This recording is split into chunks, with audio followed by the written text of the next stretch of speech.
আসসালামু আলাইকুম। আজ আমরা কিভাবে ইমেল টেমপ্লেট আপনার জিমেলে ব্যবহার করবেন সেটা শিখব। তো শুরুতে আপনি আপনার জিমেলটা লগ ইন করে নেবেন। লগ ইন করে নেওয়ার পর এখানে সেটিংয়ে যাবেন। সেটিংয়ে ক্লিক করার পর এখানে যে সি অল সেটিংসে যাবেন। সি অল সেটিংস এখানে অ্যাডভান্সড এখানে যাবেন। এই যে টেমপ্লেটটা এটা ডিসেবল থাকে, তো আপনারা এটা ইনেবল করে সেভ চেঞ্জ করে নেবেন। সেভ চেঞ্জ করে নেওয়ার পর এটা আবার এরকম প্রথম পেজে চলে আসবে। তখন আপনি এখানে কম্পোজ ইমেল করবেন। ইমেল করার পর এখানে যে কোনো একটা লাইন এমনিতে লিখবেন। লেখার পর ইন্টার দিয়ে আরেকটা লাইন লিখবেন। এখন সেকেন্ড যে লাইনটা আছে ওইটা আপনি আপনার মাউসের রাইট ক্লিক করবেন অ্যান্ড ইন্সপেক্ট করবেন। ইন্সপেক্ট করার পর দেখেন এই যে এখানে যে জি জি জি লিখছিলাম, এই দেখেন এখানে জি জি জি আসছে। এইটা এই যে বাম পাশে এই থ্রি ডটে ক্লিক করবেন। থ্রি ডটে ক্লিক করার পর এখানে এডিট অ্যাজ HTML এখানে ক্লিক করবেন। পরে এটা পুরোটা সিলেক্ট করে ডিলিট করবেন।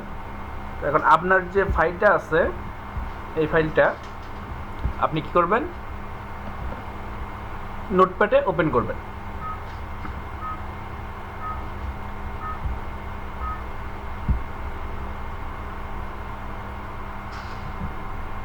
নোটপ্যাডটা বড় করে নিলাম।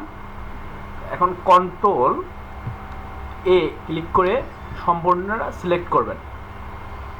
কন্ট্রোল সি করে কপি করবেন। পরে এই যে এখানে আপনি এটা পেস্ট করে দেবেন।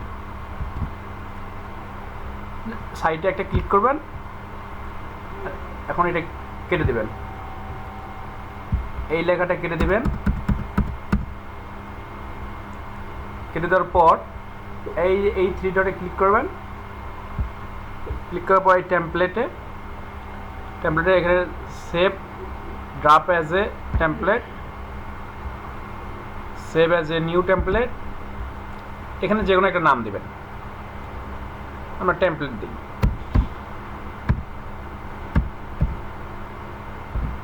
Template save. সো এখন এটা কেটে দিতে পারেন। যদি আবার দেখেন নতুন করে একটা কম্পোজ এ নিউ ইমেল এখানে ক্লিক করেন।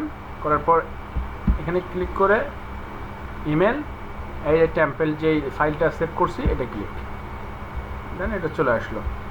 আমি একজনকে সেন্ড করি।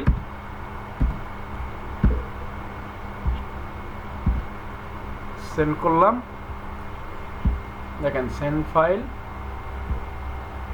দেখেন সেন্ড ফাইলটা সুন্দর করে এখানে গেছে।